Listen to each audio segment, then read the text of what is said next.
मेरी सेवा अच्छे से तो भी होगी। सेवा खूब भाव से किया करो बंधुओं।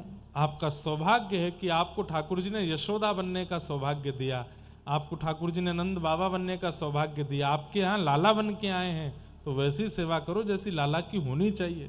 थाट में कोई कमी मत छोड़ा करो। अपने लिए रोटी नहीं बन पा रही, ठीक है, ठाकुर जी को बढ़िया पवाओ। ठाकुर जी का इतना ध्यान रखो कि ठाकुर जी आपसे प्रसन्न रहें। वामदेव जी आ गए, आकर के बोले अच्छा ठाकुर जी तो बड़े प्रसन्न लग रहे हैं, बढ़िया प्रेम से भोग आदि पवाए। बोले हाँ, अच्छा जाओ रसोई घर से थाली ले आओ, ठाकुर जी का भोग लगा देते हैं। नामदेव जी थाली लेकर के आए तो नाना वामदेव जी ने कहा लाओ मुझे दो, मैं लगाता हूँ। बोले हाँ लगाओ। धर दिया सामने और सामने लगा, पर्दा किया, मंत्र आदि बोले, थोड़ा आचमन आदि कराया, घंटी बजाई, पर्दा हटा दिया, उठा ली थाली।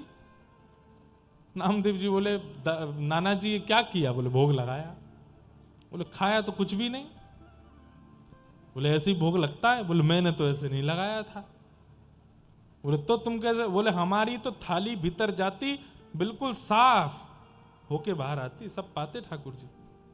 तो नाना जी हंसने लगे, बोले सब जानता हूं, भोग लगाने के चक्कर में चुपचाप खुद ही खा जाता होगा बैठ के। अरे नहीं, ठाकुर जी पाते थे। अच्छा चल ले, अब तू लेके जा थाली, साफ करवा के ला। ठाकुर जी के सामने धर दिया। आ जाओ ठाकुर जी, आ जाओ आ जाओ, खूब बुलाया, ठाकुर जी नहीं आए।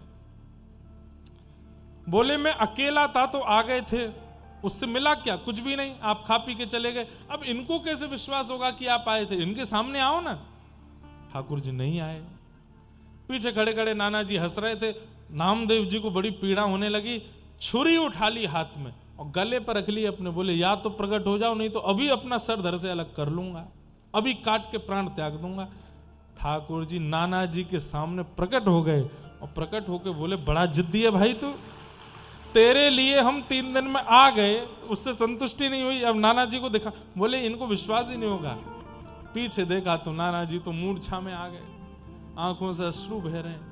मेरा पूरा जीवन निकल गया, मेरी पूरी पीढ़ी निकल गई इनकी सेवा करते करते, कभी प्रकट नहीं हुए, 3 दिन में नामा तेने प्रकट कर दिए। तो ये कलयुग की विशेषता है। हम भले ही कलयुग में हजारों दोष मानते हैं, पर कलयुग की एक विशेषता है कि यहां ठाकुर जी बहुत जल्दी मिलते हैं।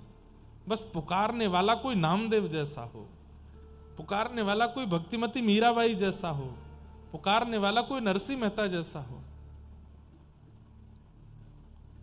ठाकुर जी कलिकाल में तो मानो जैसे तैयार ही बैठे रहते हैं कि बस कोई बुला तो ले, उस भाव से।